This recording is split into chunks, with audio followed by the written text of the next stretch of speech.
Welcome to Interviews from Mexico. I'm Laura Carlson, and I'll be your host as we look at cutting-edge issues with the men and women who know them best, here on Telesur.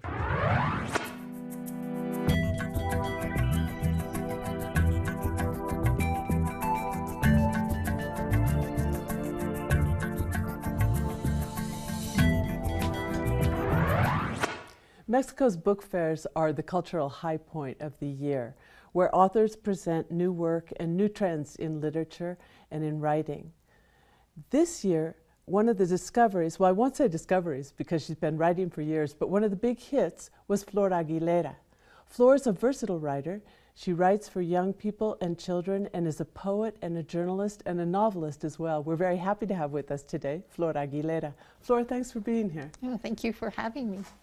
Flor, you write in a wide range of genres and for different audiences, even in English and in Spanish. Are there any recurring themes that you find in your work?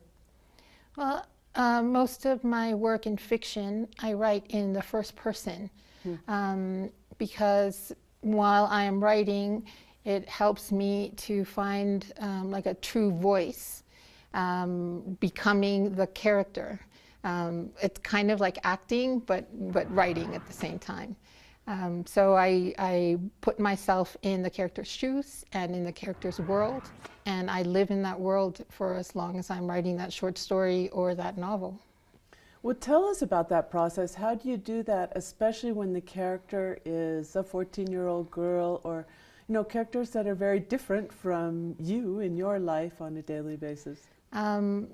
There's a secret to this. I never actually grew up. Ah. I'm still a teenager or a child in my inner world. So in how I present myself, I'm a full-grown adult woman. But in my mind's eye, I see myself as a child or as a teenage girl.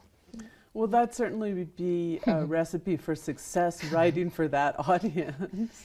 What happens is that a lot of the times when the teenagers are reading my books, they forget that it is a grown woman that's writing, and when they see me, they're surprised because they expect it to be a 14-year-old boy or they expect it to be like a young girl, and I like that. I like that there's sincerity in the voice that they're reading, and they're surprised by the fact that it's a game for me in a way, because I play the game that I am telling them something that will appear to be absolutely true and sincere, and while I'm writing, I believe it, and then I close my computer and I am back to just being me again. Yeah. Flor. So in some ways it doesn't even seem like fiction to them. It helps them to get as much into the story as you were when you were writing it. Absolutely, and also for young boys, it's a surprise that girls think that way. I've been told many times by readers who are young males, they ask me, well, is it true that girls think like this? You know, when they're reading one of my novels or a short story where the main character is a girl, and I love that because they're discovering another side of girls, their inner thoughts and the way they express themselves freely. Because also so many of the depictions of girls and of women are unidimensional and flat and stereotyped in media now and in some literature as well. Yes, that's why it's so important to have female authors who are willing to be, in a way, mediums for women to be seen in a true light or in a way that's a lot more sincere. A lot more complex. And complex, ways. yes, Yeah, and three-dimensional, yes. How do you do it when you're getting into a boy character? Well, the first time I did it, I actually had to go see a psychologist, like for young people, to ask her what happens in the mind of a 14-year-old boy in the development of in every way, and particularly in the sense that he was going through some difficulty at home. So I said, how would he react in this circumstance, to make it more true to life, to make it more real.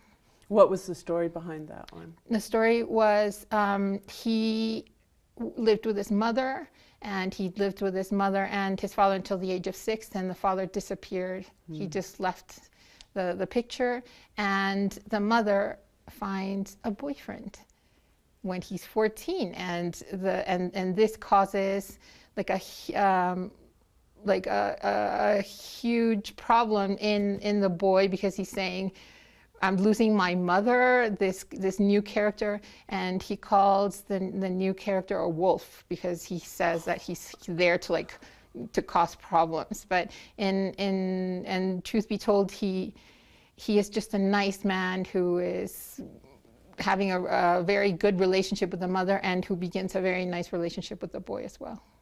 Yeah. Pretty common situation, but Yes. you don't find it written about in terms of the kinds of conflicts and contradictions that it causes in the child's In life. the child's eye, yes, and mind, yes. Yeah, so it was a challenge, but I also enjoyed, like stepping into this boy's shoes and getting to know how a boy of 14 would react. What kind of reactions did you get from the boy audience?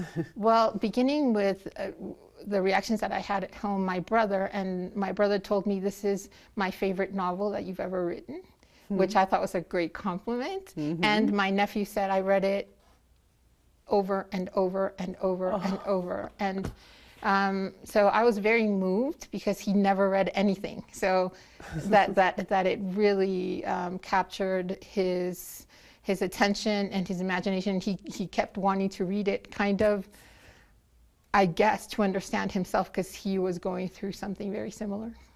Do you think about that as a motivation? I mean, the primary job is the storytelling. Yes. But when you go to write a novel, do you think about that as a motivation? How do I want to help kids? Or what can I say that would get them over a rough spot or something like that?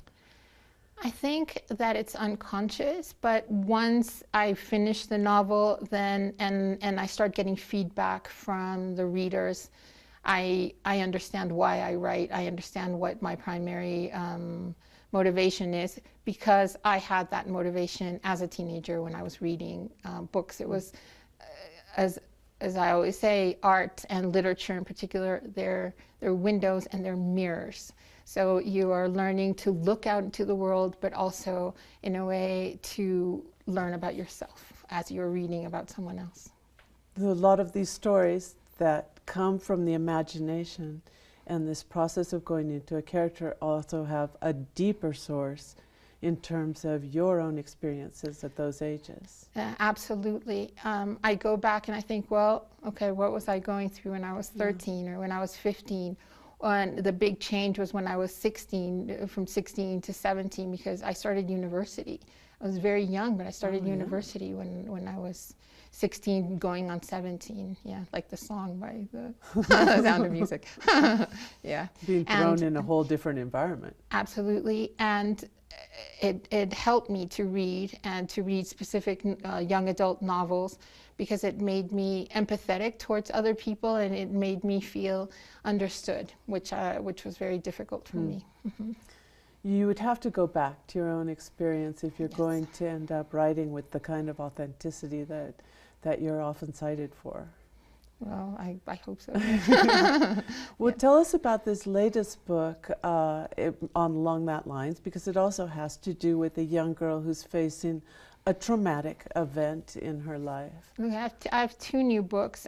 One of them is Todas las palabras son tuyas, all the words are yours, or all the words belong to you. And it's a novel about an 18-year-old girl. Her father has an accident and he loses his life, and she is left stranded in a way, because her mother is paralyzed emotionally, and she has to take care of everything that related to the funeral, everything related to the father's belongings. And she decides, I won't go into detail, but she decides to go No to New spoilers. York. She decides to go to New York because that was her father's favorite city, and she needs to continue having a conversation with him. And she thinks that by walking the streets of New York and going to the buildings that he told her about, she will continue having this dialogue with her father. So yeah, it's a heartfelt book, but it's also a funny book, and it's also like a guide to New York. It's a love letter to that city. Yeah. Have you lived in New York? I know you've lived in places around the world. I did when I was 12 and 13. That's where I lived. And to me, it was a monster. It was so big, and I felt so small. Yeah. Yeah, especially at that age. Yes. Well, I was looking at your biography, and so you were born in Mexico City. Born in Mexico City. You moved to the United States, and after that you've lived in places all over the world, in Europe and other places. Yes. How does that international perspective affect your work or your view of the world? It helps me not take my stories so literally and be so specific.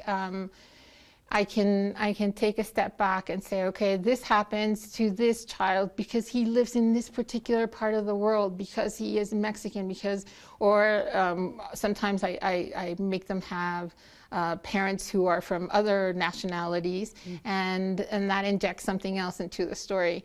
And it helped me. Books were a huge part of my life because they were the only thing that was always there, that never changed. My surroundings always changed, but the book that I carried with me a lot as a lot. Like every 2 or 3 years we had to move. And I've lived in places like Australia and China, which were completely different from anything else that I'd ever experienced. So books and writing, I think from a very young age, writing my stories was something that comforted me a lot. And so it's been something that's been constant in my life since I was a child. So you started when you were a pretty little kid. Yeah, short stories. I never thought I would be a writer because in my parents' view, writers were these geniuses that lived in these houses that were like bookstores or like libraries, and they were very wise men or women, but there was an idea about a writer, so that was never like shown to me as a possibility that I could be a writer one day. Yeah. Yeah, sometimes that mystique about writing can create some pretty big barriers for someone to overcome in terms of yes, me absolutely. writing. Yeah, no, it didn't make How much did sense. you overcome it? Well, through a very sad experience. My mother passed away, and my mother loved books. When I came home, I would always find my mother reading. There was a book open, and she was kneeling in front of the bed. So to me, it was like a ritual, and it was something sacred, and it was something that she loved. And even as she read novels, she would take notes. She would have a notebook next to her, the novel, and she would be taking notes about the novel. So I think she was a frustrated writer, and she was a fantastic storyteller. So yeah, that was my mom. And so when she passed away, I had to decide whether I would continue in this office job, or I would take a leap and show someone the novel that I had already like half written, which is The Diary of an Oyster, Diario de un Ostión, which is my first novel. And yeah, and that's how it all began. But it's not really about an oyster. No, it's about a 15-year-old girl. Yeah. So your mother was a huge influence in all this, and her writing, did you think, well, this was something that was so important to her, this is the way I can keep that alive? Or in a way, you were it's a young adult when she passed away? I was 29 when she passed away. Yeah. So yeah, in a way, it's kind of like my character who travels to New York to keep on having this dialogue. I think in some way I am writing to keep this dialogue going with my mother. So yeah. And now you've created a dialogue with thousands and thousands of people with a across lot the of kids, world. I think, yeah. My other book that just came out, this one just came out, the novel has been out for a couple of months, but this one that just came out, this one is about robots, and this one is for kids. And it's my second time writing for small children, and I just decided to write small poems about Mexican robots. Why not? And so, I mean, it plays on the word there. It plays on the word bot or robot, and I came up with a lot of funny characters. And it's for girls and boys. It's not a book just for boys, which I think because time for robots or the era of robots, that attracts young boys. But I think girls should take a look, because they might get a laugh and they might see things from another perspective, or at least robots from a different perspective. Yeah, and girls like robots too. Yeah, why not? And this one is almost like a graphic story because it's illustrated from beginning to end. It's illustrated from beginning to end, yes. We'll show some of those pictures on the show as well. Well, tell me about the poetry. Well, the poetry was the very first thing I started writing, and that, I think my mother also had a great influence on me writing poetry. She would read poetry to us at night. She would read poetry and sing. Those were her two talents. So I think just the rhythm and just stayed with me, and I started writing poetry. And I was very lucky because I was invited to the Poets Laureate of America meeting. Me and this other gathering, another Kai Mori, another Japanese poet, well, a Japanese poet, and I were invited. And meeting the poets from all over the United States and was fantastic. And they really encouraged me to send my poems that I had written in Spanish but had translated into English, to send them to a publishing house. And so I sent them. They gave me a couple of options, and I sent them to San Francisco Bay Press. And so, yeah, this book came out called As the Audience Begs for a Ferocious Tango. And yeah, it's a book I like a lot. And because there were such few poems, from the publishers, they told me, write some poems in English. Just give it a try, and they're included in this book. Was that a particular challenge? It was because, I mean, I'm divided into 3 languages: in Spanish, English, and French. Those are the 3 languages that live in my heart. But for me, English is the intellectual language. It's the language of the poets that I admire most, like Emily Dickinson, who is my idol, I guess you could say. Really? Yeah, oh, definitely. That's amazing. Yeah. So yeah, so it was difficult because I thought I am being naughty, I'm being bad. Why am how dare I write in English poetry, especially on the turf of my heroes. Emily, yes. I remember when I've been here for over 30 years, and I was a young adult when I came here to Mexico, and I knew some Spanish, but not a lot. And then I had to start writing in Spanish, and I felt like a blind painter. Oh, you know, I felt like I might know the words, but what image am I really creating? For a long time, it was very difficult in that sense. But then you knew English as a child, so that's a little different. So it was even deeper rooted in you. It was deeper rooted, but at the same time, because I'd always written this genre in Spanish, it was hard for me. But I kept getting like motivated by the other poets in the U.S. who I keep like communicating with, and who I have written another book, another 2 books actually, and they kept encouraging me because they said, your poetry's hilarious. And I never thought that I wrote funny poetry, but I guess because there was something rarefied in the translations or in the language itself, because I think a lot of the times in Spanish that, there's a And kind of... Spanish is a more versatile language. Yeah. And so I think one of the things it seems to me that happens is when you do translate it into English, sometimes you can break down barriers of the Yes. much more schematic English Yes. by thinking it first in Spanish. I bet that's probably what happened That's with some of those probably what poems. happens, yes. Well, read us a little phrase from it because I want people to get a sense of what we're talking about here. Okay. This one I did write in English. It's from Ars Poetica, which means the art of poetry, or they're poems about the art of writing poetry. So it says, appearing in front of my eyes are words that see for themselves, luminous translations of day into book, of night full into letter. That's beautiful. Thank you. Mm-hmm.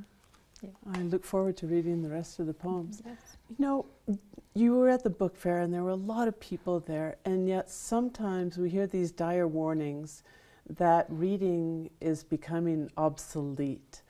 Do you think that that tendency is happening, and do you feel like there's something that can stop it? I actually feel that the trend is the opposite of that. I think that kids and young adults are reading more than ever, and it started, I think, a decade and a half ago with the Harry Potter, and it was like a door opening, and the kids went crazy with Harry Potter, and they said, we want more. So then they started, and now there's this trend of this thing called booktubers, who are they're kids. They have their YouTube channels, and all they do is they recommend books. And they have thousands of followers, and people take it very seriously. And I've read, there's also a thing called Goodreads, which is a web page, and the kids write their own reviews, which is also empowering kids in a way to say, no, the books that are given to you, you can like them or dislike them, but you have to think about why you like them and dislike them. Mm-hmm. And I've read some of the reviews, and they're actually pretty genius. Some of the reviews, and the way they think about books now is very different, and they get really excited about them, and they get excited about the act of reading, because it is a game where in a page you see like coded messages, and you're decoding by reading, and images appear in your mind, and sensations and feelings appear in your body, which is amazing that this happens just by opening up and seeing a page. So I love that, and I think kids are also very excited with the fact that this, just in a page, there's a story that appears in your head as well. Mm-hmm. Mm-hmm. Well, that's really good news, and that they're developing a critical perspective as much, because so much of the other media is really just consumption. Yes. And it's so interactive. Yes. Well, glad to hear it, and thanks so much for being with us. I wish you all the best. Thank you. You too. Thanks. And thank you. We'll be back next week on Interviews from Mexico.